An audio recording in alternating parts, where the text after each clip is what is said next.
All right, welcome to Bet the Edge. I'm Jay Croucher, back here with Drew Dinsick. Today we're going to finish off previewing week 4 of the NFL season. We'll talk Falcons-Jags, Vikings-Panthers, and then Sunday Night Football, Chiefs-Jets, and we'll close out with our best bets. Drew, how are you, mate? What's new?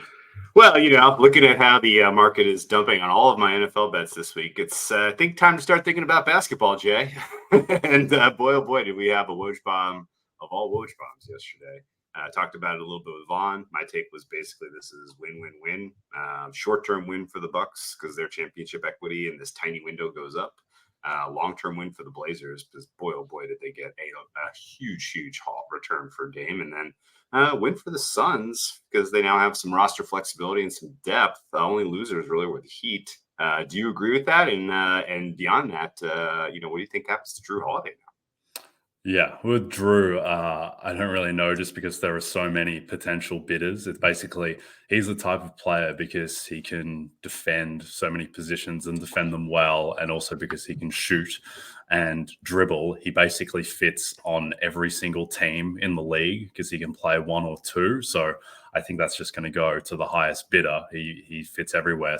On the Dame stuff, first of all, I found out about the trade because a friend linked me to a tweet that said Yusuf Nurkic had been traded for DeAndre Ayton, which I thought, well, that's a strange trade. And then I clicked into the link. It's like, oh, Damian Lillard has been traded to the Milwaukee Bucks, which was not what I was anticipating, and not really what I was hoping to see as someone who's pretty heavily invested in the Celtics to win the title. But it's a strange one because now I think the East is so top-heavy as a result of this. And I think, look, Boston suffer because of the trade, but also they probably don't suffer that much because the thought was always that Miami were going to get Damian Lillard and that would create, a third team at the top of the East. And now their equity has just dissolved. And a lot of that goes to Milwaukee, but some of it also goes to Boston and Philly and Cleveland, if you want to believe in them. But I think the most interesting question in terms of handicapping this is like how much equity do just the Bucks and the Celtics hold in the East? Because to me, it's got to be close to 75%. I was going to say 80 off the top of my head. Yeah. Yeah. When I kind of back of the handkerchief priced it out last night at Citi Field with my father-in-law, given that there wasn't much happening in the Mets-Marlins game. And I was curious about Eastern Conference prices in the NBA. The way I had it, just off the top of my head, was the Bucks in the plus 150 range, the Celtics in the plus 170 range, and then everyone else kind of off of that to win the East. And so, to be fair, the last time I thought the East was that top-heavy was when the Sixers traded for Al Horford that year. And I thought that the Bucks and the Sixers were close to 75% equity combined. This is in the bubble season. And as it turned out, neither of those teams even made the conference finals. It was Boston, Miami. So, look, this stuff is always flatter than your gut reaction is just because so many things can happen. Lauri Markkanen can turn into the 20th best player in the NBA out of nowhere. Players get injured, obviously. I do think that it just makes it very top-heavy, but also now, we're one injury away to an old player on Milwaukee from them being in huge trouble because they've got no real depth and everyone is old. I don't think they're going to be great in the regular season because I don't think they're going to care about it. But look, my main takeaway is that the Bucks should be the East favorites, should be the title favorites, but also that the Celtics are still right there. And I think those two teams I would have as the two best teams in the league over anyone in the West. The Suns are weird, interesting, I guess. I like the fact that they get Grayson Allen and this year Little more than I like the fact they got Yusuf Nurkic, who I don't really know how he fits on a team that wants to win the championship, as they're kind of their lone big.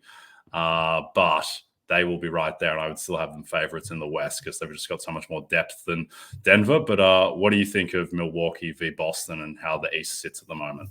It's an awesome conversation. I agree with you that Milwaukee's not going to be a great regular season team. They are going to have to backfill a lot of minutes with guys who are probably not replacement level or better players. So they're going to lose some games back-to-backs. They might as well just rest everybody and take the loss. And I think that kind of gives the Celtics the doors wide open for them to get the 1 seed and have home court advantage in a presumptive Eastern Conference Finals between those two teams. I think it's interesting because the moves that were made were kind of counter to each other for basically preparing for the old version of each team to a degree, if that makes sense. It's almost like the Celtics move on from Smart, get another big. Now they're maybe a little bit more, flexible for handling a team like Milwaukee with big, that's big focused. But now in giving away a Smart, now they're a little bit more susceptible to a guy at point of attack like Damian Lillard. And then the flip side of the coin is, without Drew Holiday, like the point of attack defense for the Bucks might be bad. And I think that kind of opens the door for Tatum in particular, if he continues to take a step forward, or the combo of Tatum and Brown to just be a little bit kind of game wreckers. So it's almost like we flipped from kind of they were positioned well to defend against each other to now this is just like a series that's first to 120 kind of deal. So it'll be a fun series. So surely if that's your Eastern Conference Finals, I still tilt the balance a bit in favor of the Boston Celtics, largely because Chris Middleton's on the decline. Giannis is on the decline, ? His kind of trending down in terms of Darko from last season is a little concerning. And while Dame Lillard is obviously like he's a super duper star, like guy's amazing.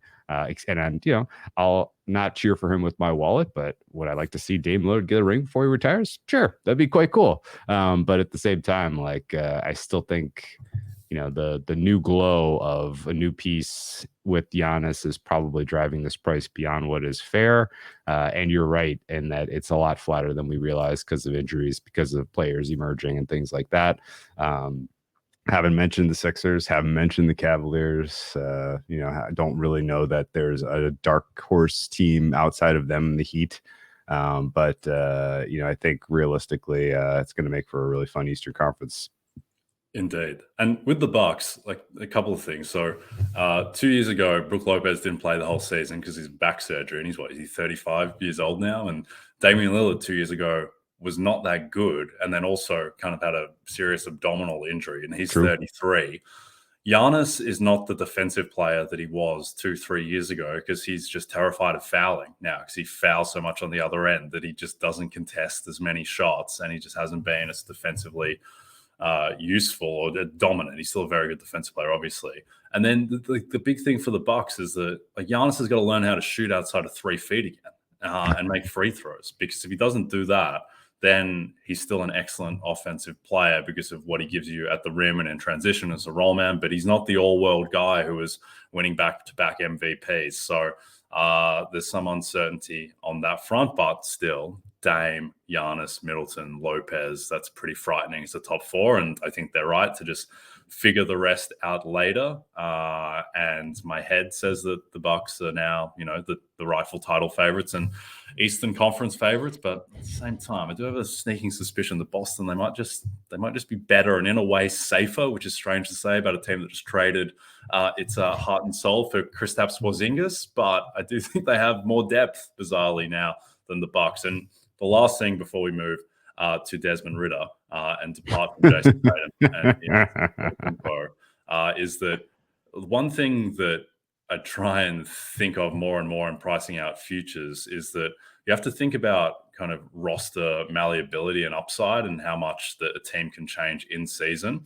The Bucks cannot change in season. This is their team. They don't have control of their draft picks for the next 7 years. They have no young players to trade. Yeah. This is their team. The Celtics still have Malcolm Brogdon and Robert Williams and all their firsts effectively to be able to trade.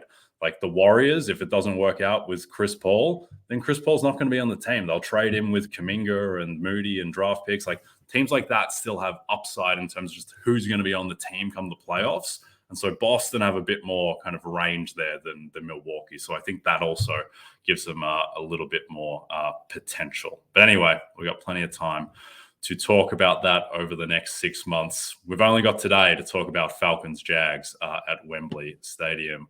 Drew, the Jags are 3.5-point favorites on the neutral field. The total is 43.5. What do you make of this one? Yeah, Gut says it's going to go back down to 3. I don't know why there's so much market support for this Falcons team, but it's there. And, I think in general, this is sort of a a prove it game for the Jacksonville offense. Excuse me. They have left so many points on the field, Jay. I've lost count. It's the bad luck, the snake bitten nature of the Jags offense to this point of the season has been very, very much part of their story. And they need to, truly, kind of emerge from, what has not worked and find some form quickly here, because at 1-2, a third loss on this season is deep trouble for them, considering, Houston is more lively than people expected. Indianapolis has already got 2 wins, potentially a third with a coin flip game against the Rams. And so the Jags really need an absolutely focused effort here. I think in general, they match up fairly well against Atlanta. Atlanta made some nice moves in getting some veteran defensive players, and their defenses looked pretty darn solid this season. But I will point out that they have played a lot of teams that are that were either struggling with injuries. They've just been lucky in terms of who they've faced, and the injuries those teams have been dealing with have been largely on the offensive side of the ball. I look at the Packers week 2, they were without a number of skill position players, including their most important skill position player in Aaron Jones. Week 3, the Lions lost a number of it was a rotating cast of characters on the offensive line in that one. And they were, dealing with injuries to their skill position group as well. So they have not been tested with a fully healthy, fully high octane, set of weapons that the Jags will bring to this contest. And so I think if I could only have one bet, I'd probably just isolate Jags team total over, because I think the market is a little light on how good that offense is, considering the unlucky nature of their season so far. And I think they match up fairly well against an Atlanta defense that has, some spots where you can really attack them on the second level. The linebackers, I can see getting after them, and CB2 has played well, but if you can throw away from AJ Terrell, I think Jags can find some success here. So I think the Jags can get into the high 20s. Wembley's a fast field. It just lends itself to scoring if you look at the results over the years for whatever reason. Jacksonville obviously pretty familiar with traveling to London and playing at this venue, so would expect them to give you an honest effort offensively, and then no clue what to expect from their defense, largely because I can't really put my finger on who Atlanta is offensively. Yeah, I think the Jags, defensively, they're probably pretty similar to the team that they were last year, which is kind of uninspiring, but, middle of the pack defense with probably not that much upside, but isn't going to be a disaster either. To me, their offense is the fascinating thing at the moment, because right now, in terms of drop back EPA, they are the 4th worst team in football. And the only 3 teams worse than them are quarterbacked by Zach Wilson, Justin Fields, and Kenny Pickett. And that's just insane, because the reason why it's so insane is in terms of drop back success rate, they're the 10th best team in the league, and Trevor Lawrence has the 3rd best PFF grade among all quarterbacks. So to me, the latter 2 things, Lawrence's PFF grade and more importantly, just their drop back success rate, that is more stable. And I think they're just getting insanely unlucky with these drops and just narrowly missed plays on 3rd and 4th down, particularly the past couple of weeks. And look, losing to the Texans at home by 20 is insane. But there was a busted play that was a 69-yard touchdown to Tank Dell. There was a fullback running back kick for a touchdown. There was just a lot of weird stuff in that game, and that doesn't excuse, again, losing at home to the Texans by 20. But I do think that this offense will be an above average unit, and that they will be closer in terms of their passing game to the 10th best passing offense than the 28th, which they are at the moment.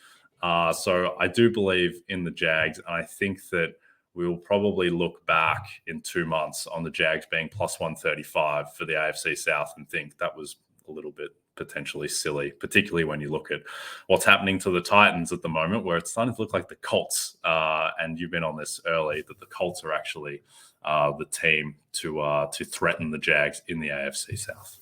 Yeah, and the only thing I agree with your take 100%. That's a really fun way to attack the luck factor. If you can't capture that in EPA as effectively as you can by actually kind of manually trying to keep track of that stuff. Like Trevor Lawrence lost something like 8.888 EPA on a single play where it was a pretty fluky fumble that his player recovered and then fumbled and then was taken back for a touchdown. Like, that kind of weird stuff as part of the sample in such a small sample of the season we've got so far is really kind of influencing, I think, people to read this as not a good offense when they actually are.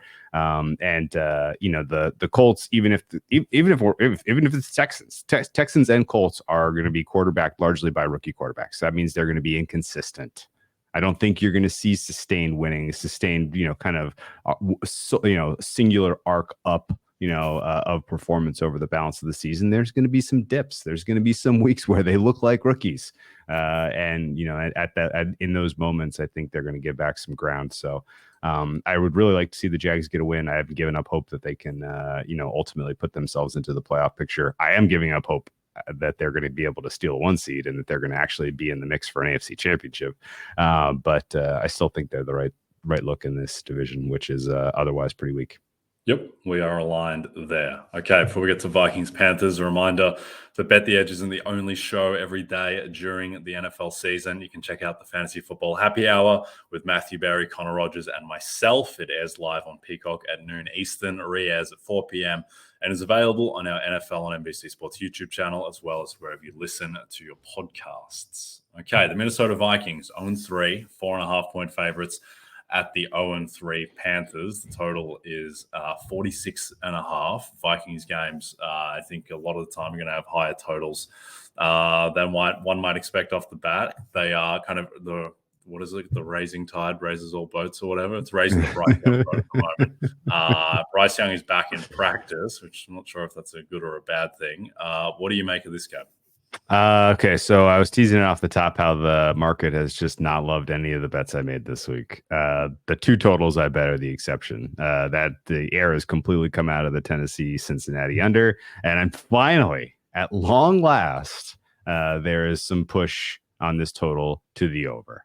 It was 45.5 yesterday. We're up to 46.5. I think fair is on the other side of 47. And I'm largely saying that because I think the Vikings offense is very, very good. This is a unit that is, a couple of fluky plays, couple of fluky turnovers in the Bucks game from getting well into the 20s and being, winners, albeit probably not coverers. And then thought they looked amazing against the Eagles. And then, last week against the Chargers, if ball bounces a little bit differently for them, they're talking about a 3-0 start instead of an 0-3 start. But, stop me if you've heard this one, Jay. This was the exact same story last year where we were like, Vikings could very well be 0-3 and they're 3-0, right? Like this is sort of just part of what's going on with these guys now, weirdly. But all that said, this offense is good. Panthers are dealing with a myriad of injuries here. The only player of consequence who's not dinged up for the Panthers that I can tell you is Brian Burns. Everybody else is dealing with issues. Their entire secondary is just a mash unit here. So not exactly what you want in terms of trotting out a defensive scheme that can stop Justin Jefferson and company. You've seen this side get bet out from, it was the look ahead, I think was 2.5, or maybe even the early opener was 2.5. It's been bet across 3. If you didn't already know, being bet across 3 is rare and is a very strong signal in terms of NFL sides. And I think it's correct. That's directionally correct. Surely, I think there's possibility that if Bryce Young gets confirmed, which might be a downgrade for the Panthers offense, I say might be, it would be a downgrade for me. That just considering how inexperienced he is and what we saw from Andy Dalton last week, it would be a downgrade. This could get to 6 before Sunday. I wouldn't be shocked. I think the total again should be over 47. That was the angle I chose to attack, and I went that way just because this Vikings defense is something else, man. They are brutal. You can attack them basically any way you want, and you're finding relatively light resistance. I think outside of Daniil Hunter, there's nobody that really stands out on this unit. And I'm hopeful that the offensive line for the Panthers is starting to come together bit and can take care of Hunter, which will give Bryce Young some time to finally operate this offense. A lot of concerns about the start for the Panthers and what the best means for the Frank Reich regime. He's got just a embarrassment of riches in terms of assistant coaches here, and it just is not working so far, which has got to be frustrating for a lot of people in that in that building. But I think the Panthers can answer into the 20s. I think the Vikings could threaten 30 here. So over was my my angle of attack, and hopefully, if you got Vikings, you got it early. Yeah, I think the Vikings unfortunately wasted all their luck on the wrong season, because I think they might be a better team this year than they were last year. But they used up their luck to go 13-4 last year and then get outplayed at home by the New York Giants in a playoff game. And now this year, I mean, they really should have, they lost by 1 score to the Eagles, and the Eagles recovered all 4 fumbles. They probably should have beaten the Bucs. And they should have beaten the Chargers, I think. So, yeah, it is what it is. I do agree. I think the offense is, it's a top 10 offense. Jefferson's picked up exactly where he left off. Hawkinson's a top 3-4 tight end in the league as an offensive weapon. And then Jordan Addison is a solid number 2. I think KJ Osborne's very good, but it doesn't really matter that much when you've got the other 3 guys. Offensive line is in a much better place than it's been typically for Kirk Cousins in Minnesota, and Cousins is good. He's just solid. One for you, Drew. If Justin Jefferson goes 2K yards, sets the receiving record, and the Vikings go 6-11, does he win Offensive Player of the Year? I think setting the all-time number is gonna at a minimum get him votes. It may split the vote. If there's somebody who, if there's a Tyreek Hill type of character who's on a 1 seed Dolphins, and he has had a little bit more kind of splashy highlight, more memorable plays, and because what you've seen from Justin Jefferson so far has felt workmanlike, as opposed to the Tyreek Hill stuff, which is like, wow. And I think that definitely influences how people will vote. So I think ultimately he'll get some share of the vote, surely, if he cracks 2K. And I think at full health, and assuming the Vikings keep Kirk Cousins around, then that's live. Yep. My best guess would be that, say Jefferson gets to 2,000 yards, Vikings are, eliminated pretty early, and they're 6-11, 7-10. And then Tyreek Hill is at like 1,750 on a 1 seed for the Dolphins with more touchdowns than Jefferson. I think Tyreek would win that vote, because I think that Jefferson's yards would be seen to be a little bit devalued because they came in garbage time, whereas Tyreek Hill empty calories. Yeah, exactly. Yeah. And Tyreek Hill's leading a revolutionary greatest show on turf type of offense, and you can't quantify Tyreek in the numbers. So I would have Jefferson the third favorite right now, as the market does, behind CMC and Tyreek. But he's probably more live than any Offensive Player of the Year candidate has ever been on an 0-3 team. So certainly not ruling him out, but I think he's going to have a higher bar to clear. All right, before we get to Chiefs-Jets, it's an AFC clash this Sunday night. Yeah, Chiefs-Jets. Catch Patrick Mahomes and the Chiefs traveling east to square off with Garrett Wilson and the Jets. Coverage begins at 7 p.m. Eastern, only on NBC and Peacock. All right. Did you decide if you're going to go?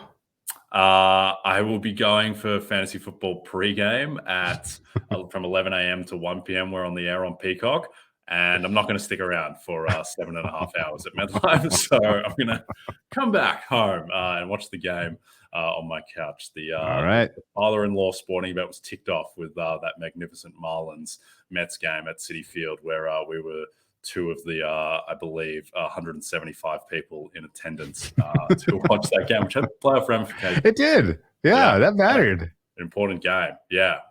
It was one of those games where whenever they show someone on the big screen in between innings, basically like a plus 900 shot every inning break, because there's no one else. They've already gone through 20% of the crowd by inning 4. But, it was one of those games where it reminds you, oh yeah, baseball is still being played. Very much the dog days. All right, Chiefs are 9.5-point favorites. The total is 41. Again, I think this is a game where if you just ask most people who follow the NFL, the instant reaction will be, well, how is Zach Wilson going to stay within 10 points of Patrick Mahomes? Which is fair enough. I think it's an instant reaction. And then you remember that, well, he did just beat Josh Allen like 3 weeks ago. Yeah. And they got 4 plays out of Aaron Rodgers and no completed passes. So anything can happen in a 1-game sample, obviously, and this Jets defense is elite. Do you think it's elite enough to stay within single digits of Mahomes, Drew? That's the name of the game. That's the name of the handicap entirely. The Jets did get the better of Josh Allen, and oh, by the way, it was here. The fact that this is in New York is not, it's non-trivial. I think that in general, we've seen enough evidence in the last calendar year that the Jets defense just matches up well with Buffalo, period. They have in general the right kind of conceptual framework for how to stop those guys. Whereas the Chiefs are a lot more multiple. And outside of Travis Kelce, they don't have an obvious, we must stop that. And so I think there's potential here that the Jets could, that you get an inspired performance out of this defense, and that they really do hold the Chiefs into the into the 20s instead of really letting this one get away. I mean, if we're being honest, Pat Mahomes looks great. He's amazing. I don't know what else you would have expected, but the overall offensive output of this team in the first 2 weeks of the year was not that impressive. It took until they got to face the JV defense from Chicago for them to really kind of finally, put up a pretty impressive, set of yards and points. And if the Detroit Lions defense can in some ways keep a lid on this unit, albeit without Travis Kelce, then the Jets should have a very, very real chance of keeping this thing close. Where I'm most interested in seeing is, what exactly Saleh has up his sleeve in terms of how to generate pressure, because the interior offensive line for the Chiefs is playing so well right now. They are not allowing even a whiff of pressure. And even when it does, the pocket does start to, start to change shape. The ability of Patrick Mahomes to see it coming and to adjust and to adapt has been incredible so far this season. And so I think if they can get, an all universe performance out of Quinn Williams here, and he can he can win his 1v1s and finally put a little bit of interior pressure on Mahomes. That's what you got to do in this game, because I don't think there's a realistic chance that Mahomes is going to be just beating you over the head with points in this one. It's going to have to be drip, drip, drip, across the field, cross the street type of progress, and hope that you have a little bit of efficiency in the red zone. So my general strategy, if I was the Jets here, do what you can to get these guys fired up and give you, these are the Super Bowl champions, right? If you, the Jets, thought you were good enough to win a Super Bowl this year, then your defense better come out and hold these guys to 20 points. And if you do, then I think the Jets can absolutely cover a 9.5 point spread. That said, if I can only make one bet on this game, I'm just taking the Jets team total under. Yeah. I think Trevor Siemian is going to be the quarterback in the third quarter, to be honest. Okay. I think this is Zach Wilson's reckoning. The Chiefs defense has been playing pretty well. Really well. And I think there's just nothing left on the bone with Zach Wilson. And I think it might be this week where they finally decide that enough is enough. He was just unbearably bad against the Patriots. And I think that 4th and 10 throw to the line of scrimmage to the tight end, that might be his last kind of material moment. So, he almost had the Hail Mary, but I don't think that he is long for this team. And this is quietly, this is a huge week for the MVP market, just given that Tua and Josh Allen are playing each other and Patrick Mahomes is in prime time against the Jets with Taylor Swift in attendance again. And so I think that if you believe in Mahomes MVP, and I do, and he's still in the plus 600 range, this might be the last chance you get at Mahomes bigger than, 4-1, because he could very well be the MVP favorite on Monday morning if Tua goes down and he takes care of business, which I suspect he will. All right. Before we get to our best bets, reminder, Saturday, September 30th at 11 a.m. Eastern, Brad Thomas and Eric Froton and Vaughn Dalzell are answering your college football betting questions for week 5. All you have to do is tune in to the NBC Sports YouTube channel to hear more of our thoughts on multiple top 25 matchups, including a top 25 matchup when number 24 in the country, Kansas, travels to Austin to face Quinn Ewers at number 3, Texas. All right. What's your best bet for week 4, Drew? So you teased it. It is the game of the week, the Dolphins-Bills, and I felt earlier this week like I was taking the Bills because it was on the right side of 3. This look ahead adjusted across 3. I felt that the look ahead was adjusted across 3 largely because of what the Dolphins did, and what the Dolphins did, while impressive, came at the behest of a Broncos team that was exhausted and quit. And so I felt like there was a little bit of just flat out market overreaction line value on the Bills. And I said, okay, let's take some Bills and be on the right side of 3. And now you got some skin in the game of the week. The longer I've thought about this and the more I've broken it down and the more I've tried to kind of come at this particular game and try to find the right angle that will ultimately be, matter the most, the more I keep coming back to the fact that the Bills defense right now is so much healthier than we saw last season, and multiple ways that they can match up with this super dynamic attack that Miami is bringing to the table. And I think what you saw the Patriots do sets up fairly well for the Bills to replicate or even do better, considering that they have more talented players overall. I like the fact that the Bills are relatively healthy here. Jordan Poyer, the only guy that's missing practice, and I would expect ultimately he goes. And I think the Bills defense can be the distinguishing factor in this game. You look at what the Bills offense did against basically this exact same personnel that the Dolphins have out there last season 3 times.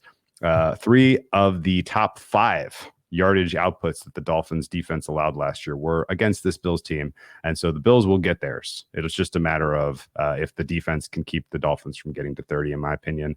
I think the Dolphins in general have a pretty rough situational spot here. This is their 3rd week traveling out of 4 so far in this young season. And just in general, the fact that the Bills, this is a prove-it game for both the offense and the defense, I think sets up well for them to put a stamp on this one and win by margin. I'm calling for Bills to win by at least a touchdown here, and I've laid the 2.5. But I think an even better approach, if you can find it, is to get an alt spread at around 3 and take a little bit off the vig there. Yeah. Well, I think the Bills are the better team and they're at home. And to your point, in terms of the travel, it doesn't favor Miami. As someone who's heavily invested in Mike McDaniel, Coach of the Year, among other Miami positions, I do like that it is going to be 75 and sunny in Buffalo on Sunday. I think that good weather is advantage Dolphins just with the speed of their offense. But certainly, I'm ready for anything in this game. Genuinely anything. I could see either team winning by 20 points because I just don't know if this is just the best offense that we've seen in a long, long time, or maybe the Bills are just the best team in football and they're really going to impose their will on a Miami defense that might not be that good. So definitely the game of the week. And yeah, look, if at 2.5, if I had to bet either side, I would be leaning the Bills as well.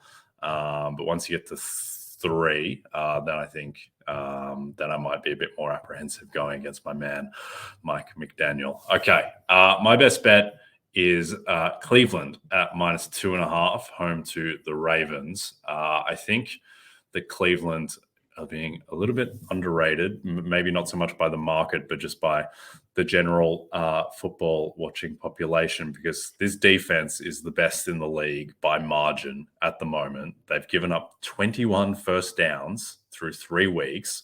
They've given up 19 points in 3 weeks, and they just look totally dominant. Myles Garrett looking like a defensive player of the year front runner. The secondary is playing a lot better than it did last season. And I think that Jim Schwartz being there has changed a lot. And then quietly, Deshaun Watson, for the first time as a Cleveland Brown, looked like Deshaun Watson against the Titans. And we'll see how much of that was just going against that Titans secondary, which can't stop anyone. But he just looked better athletically, physically. He's just making throws that he hadn't been making. I think the fact that Nick Chubb is out, while should be bad overall for the Browns, I think that is probably kind of overrated in people's minds, because if it's going to shift the offense more to Deshaun, and if Deshaun wants to throw the ball and is a rhythm passer who benefits from throwing the ball more, then I think that they might actually be better for it.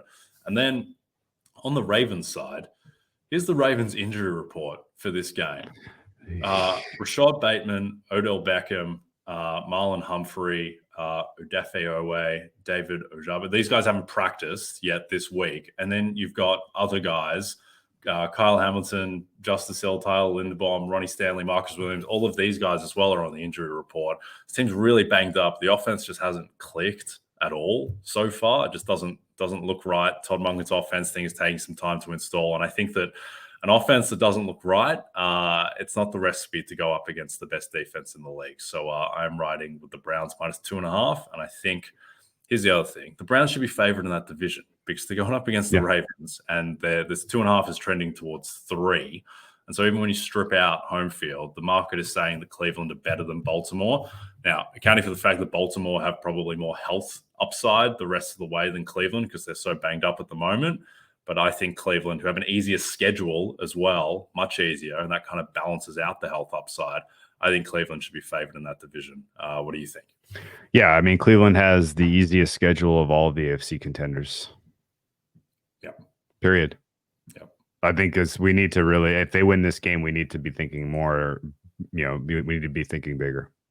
Yep. Yeah. People don't think about this because Deshaun looks so bad in that primetime game against the Steelers. But this is a team that could absolutely get the 1 seed. That's how good this defense is at the moment. Yep. All right. That's it. We are done. If you want to check out our handicap of other games this week, just go back through the catalog of shows, either in podcast form or on YouTube. And in the meantime, don't forget to check out NBCsports.com for more information to help you with your wagers. Thanks, everyone, watching on the NBC Sports YouTube channel. Please rate and subscribe if you're listening to us in podcast form. And a reminder to find all your favorite NBC Sports shows on Amazon Music. Just head to amazon.com/NBC Sports. From Jay Croucher and Drew Dinsick, we'll see you soon.